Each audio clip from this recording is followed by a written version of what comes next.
Hello, students. As I said before in class, the focus of our reading of Julius Caesar is really learning persuasion and learning about persuasion and how writers use persuasive techniques to create appeals, to help convince their audience to do something. All right, so why do we use persuasion? Why do people use persuasion? Think about that question for a minute. They use it to get people to think like they do about a topic. They use it to change other people's viewpoints. They use it to get people to take action and do what they want them to do. All right. So, according to Aristotle, if you're going to do persuasion well, okay, whether as a speaker or a writer, you're going to use a combination of ethos, pathos, and logos. Ethos being ethical appeal, pathos being emotional appeal, and logos being logical appeal to convince your reader or audience, if you're speaking, to do what you want them to do or think like you. All right, so again, a great piece of persuasive writing has elements of all three appeals. Ethos. Ethos is somewhat synonymous to trustworthiness or credibility. It's when the presenter makes himself seem like an expert on the topic as a means of persuading that the speaker or deliverer or writer is credible and therefore the message is trustworthy. For example, a lot of times commercials, for instance, will use someone famous to promote their product, or someone like a doctor who is an expert can get much more famous and expert than Dr. Oz. So here's an example of ethos being created. With pathos, pathos is appeal to emotion. It's what pulls on the audience's heartstrings. It's what makes us feel something when we're reading something or listening to someone. Again, here, this uses, why don't Senators Lincoln and Pryor believe every child needs a mother and father? Here, there's a rhetorical question being used to create that pathos. I often think of the commercials that ask for money to help the dogs without homes get homes, with the music from Sarah McLachlan in the background when I think of pathos. Logos is appeal to logic. It's based on facts and evidence. All right, so we're going to play a game here. Ethos, pathos, logos. Which one is the writer creating in the example? If we don't move soon, we're all going to die. Can't you see how dangerous it would be to stay? Obviously, here, pathos is being created. There's a sense of urgency being created here. I feel like also the writer here is using a rhetorical question and a bit of hyperbole here to create that pathos. All right, what about this one? Our expertise in roofing contracting is evidenced not only by our 100 years in the business and our staff of qualified technicians, but in the decades of satisfied customers who have come to expect nothing but the best. Obviously, this is ethos noted by how long they've been in business, makes you want to, and their qualified staff, their satisfied customers, all that shows that they're good at what they do, and it helps make them credible source of roofing, I guess. What about this one? More than 100 peer-reviewed studies have been conducted over the past decade, and none of them suggest that this is an effective treatment for hair loss. Obviously, this is logos. You've got the reference to peer-reviewed studies. All right. So, how do writers create ethos, pathos, and logos? They use evidence, okay, and various rhetorical devices to create ethos, pathos, and logos. A lot of times, they'll use evidence to create logos, and then some of these other devices to create pathos and ethos. They use things like repetition and rhetorical questions and antithesis and hyperbole and imagery and metaphors and similes and personification. So rhetorical devices and figurative language to create ethos, pathos, and logos. Okay.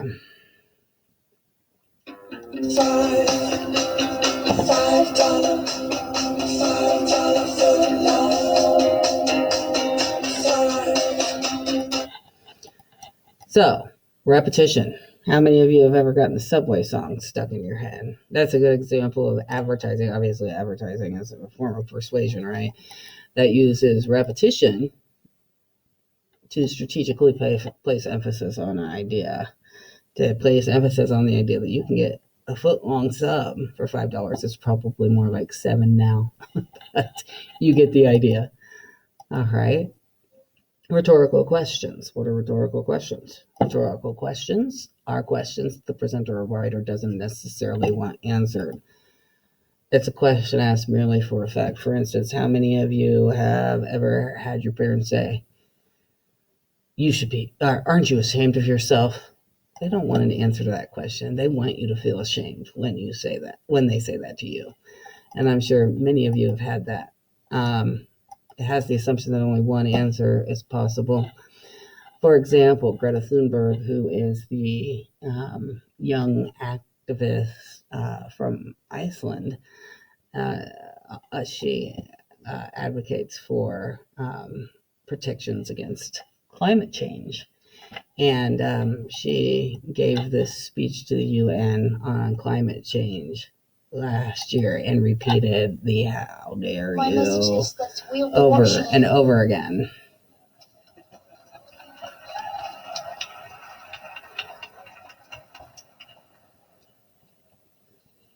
This is all wrong. I shouldn't be up here. I should be back in school on the other side of the ocean. Yet you all come to us young people for hope. How dare you? You have stolen my dreams and my childhood with your empty words, and yet I'm one of the lucky ones. People are suffering. People are dying. Entire ecosystems are collapsing. We are in the beginning of a mass extinction, and all you can talk about is money and fairy tales of eternal economic growth. How dare you? All right. So Greta Thunberg uses the "I dare you" repetition throughout to create some pathos, I believe, and place emphasis on the logos, the evidence she is using to support her position on climate change and to affect change. Antithesis is contrary or opposite opinion, concept, or characteristic. It's a literary device where you use two parallel statements in a row with similar meaning, but one is the opposite of the other. So it can be used as a persuasive technique. For instance, love is an ideal thing. Marriage is a real thing. That's an example of two parallel structures in a row. Yeah. And they're kind of opposite ideas. Hyperbole is an exaggeration used for effect. And one example is the Gillette commercial. The best a man can get. Really, the razor makes you the best man you can get. That's a bit of an exaggeration used for effect to convince you to buy that razor. Imagery is when we use words to appeal to the senses of an audience or paint a picture in the audience's head. It can be very powerful in terms of persuasion. For instance, here's a line from Barack Obama's victory speech in 2008.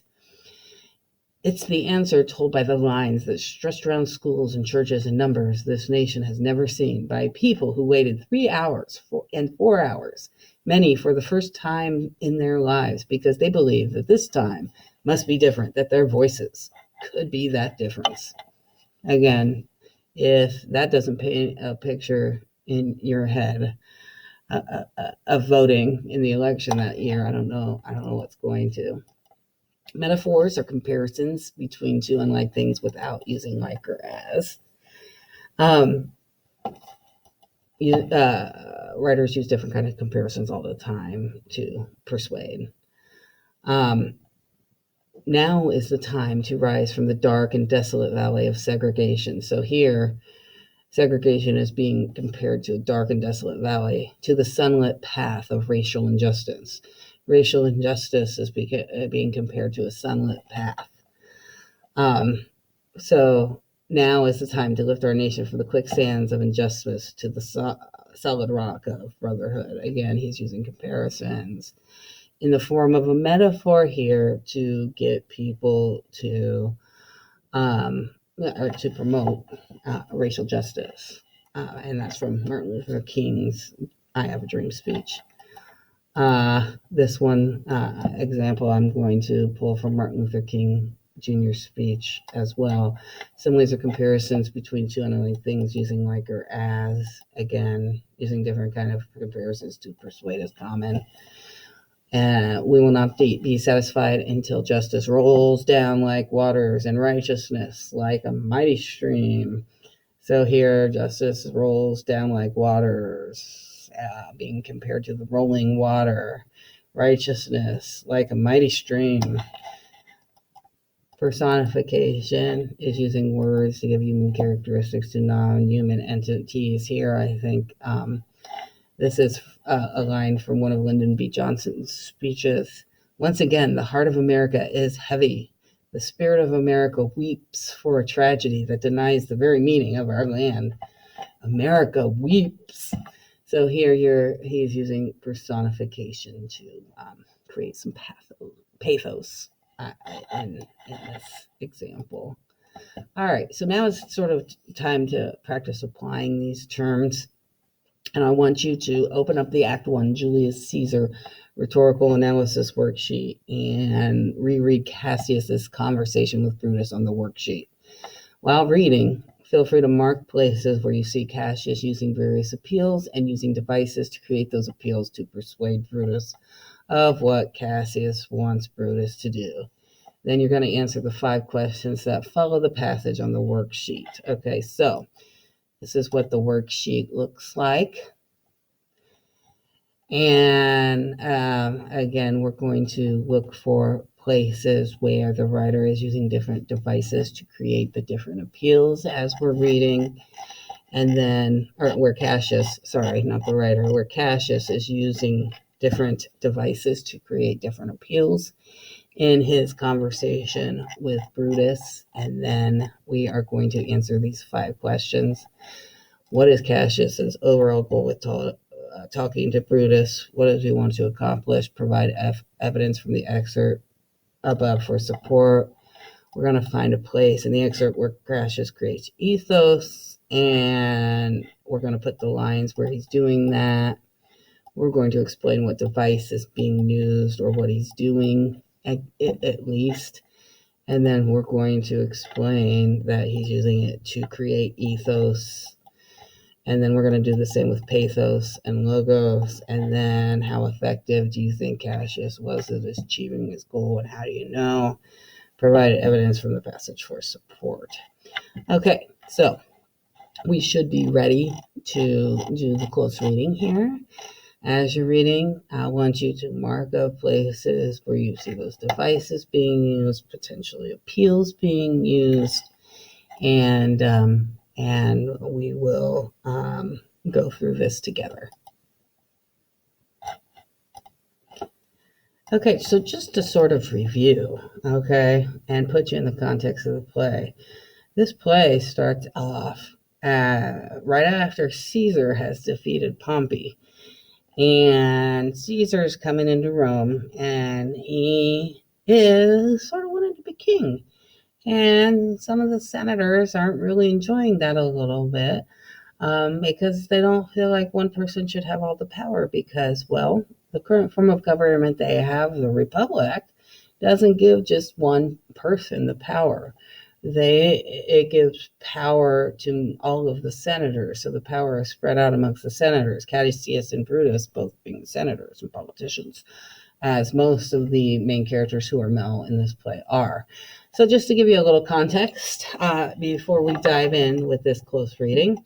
All right, so this part is right after Caesar and all his friends, Calpurnia and Antony, go down to the Feast of Lupercal, and they are watching Antony run in the race.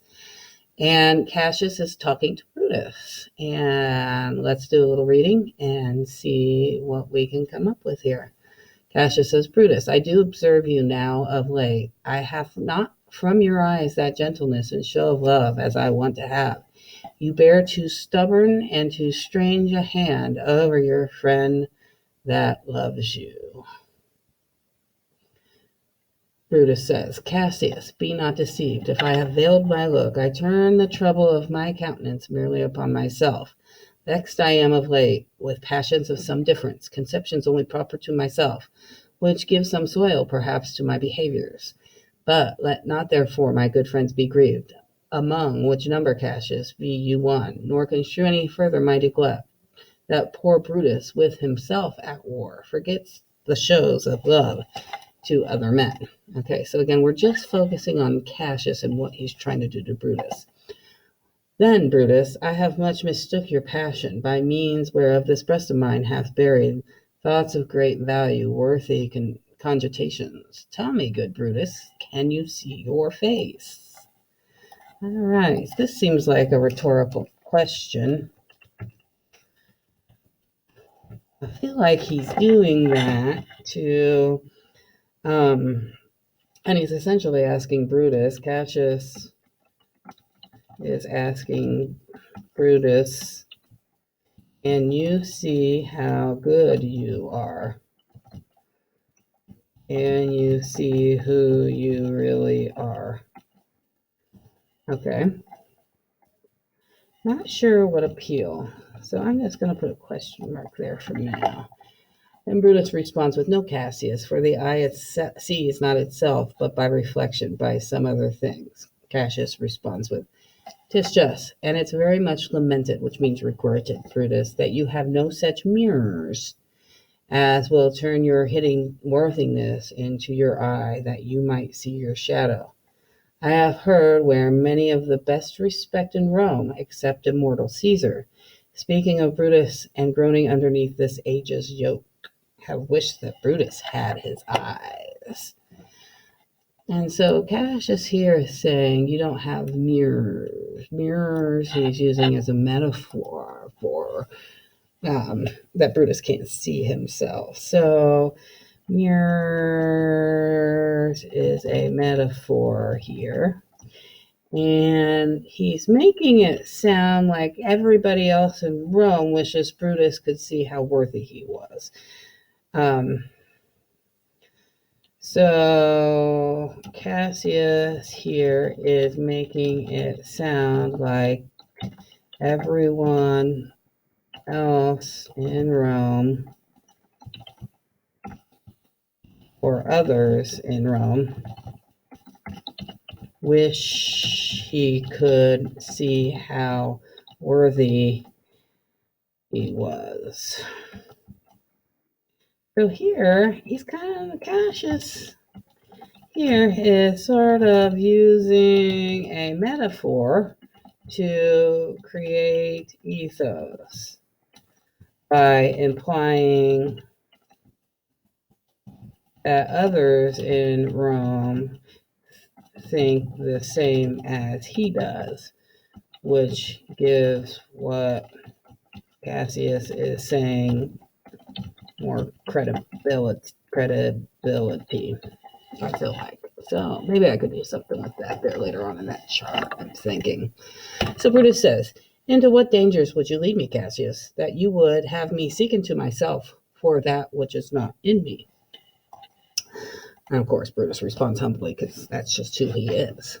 Cassius says, "Therefore, good Brutus, be prepared to hear. And since you know you cannot see yourself so well as by reflection, I, your glass, will modestly discover to yourself that of yourself which you yet not know of, and be not jealous on me, gentle Brutus, were I a common laughter, or did use too stale with ordinary oaths my love to every new protester. If you know that I do fawn on men and hug them hard, and after scandal them, or if you know that I profess myself in banqueting to all the realm, then hold me dangerous." Okay, so here it seems like Cassius is trying to create some ethos by comparing himself, common laughter,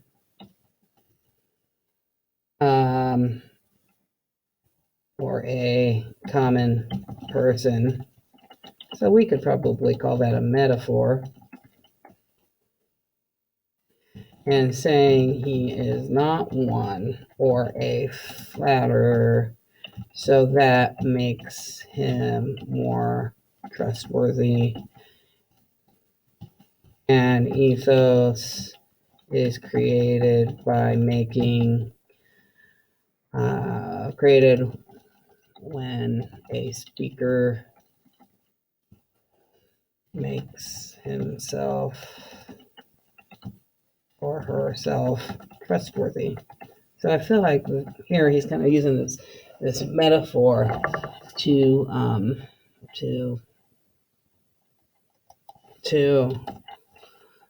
build some ethos here.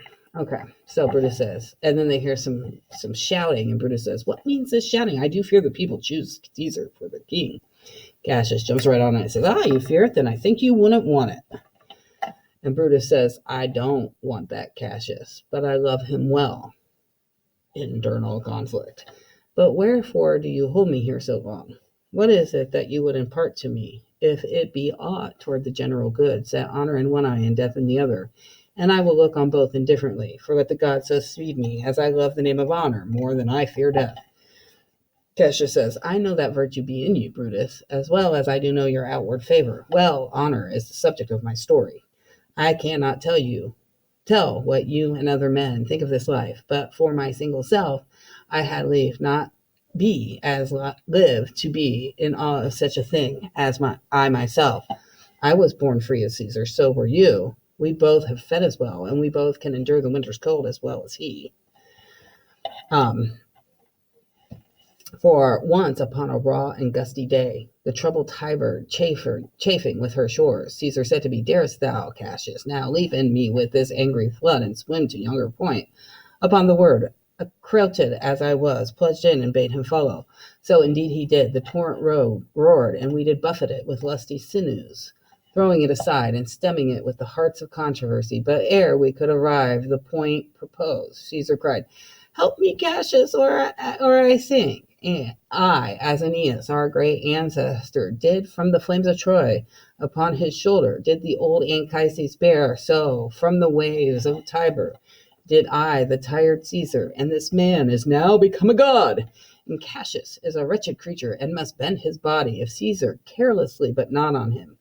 He had a fever when he was in Spain, and when the fit was on him, I did mark how he did shake. 'Tis true, this god did shake. His coward lips did from their color fly, and that same eye, whose bend doth all the world, did lose his luster. I did hear him groan. Ay, that tongue of his, that bade the Romans mark him, and write his speeches in their books. Alas, it cried, "Give me some drink, Titinius, as a sick girl." Ye gods, it doth amaze me, a man of such feeble temper should get to the start of the majestic world, and bear the palm alone. All right, so here Cassius is going on, and I feel like he is creating some logos here.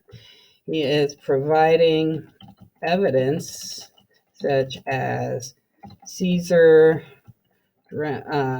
such as having to save Caesar drowning in a river, the Tiber River, in fact, and showing how Caesar was weak when he was sick. He even uses a simile to compare Caesar to a sick girl. Sorry about the sexist language. Shakespeare does it all the time. So he uses a simile to compare Caesar to a sick girl, also to create logos. Essentially, he's providing examples of when Caesar wasn't so great here. Yes? All right. And using evidence and some comparisons to make him seem not so great. All right. All right. And then there's more shouting down at the Feast of Lupercal. Another general shout. I do believe that these applauses are for some new honors heaped on Caesar. Cassius says, why, man, he doth bestride the narrow world like a colossus. There's a simile there. And we petty men walk under his huge legs and peep about to find ourselves dishonorable graves. Men at some time are masters of their fate. The fault there, Brutus, is not in our stars, but in ourselves that we are underlings.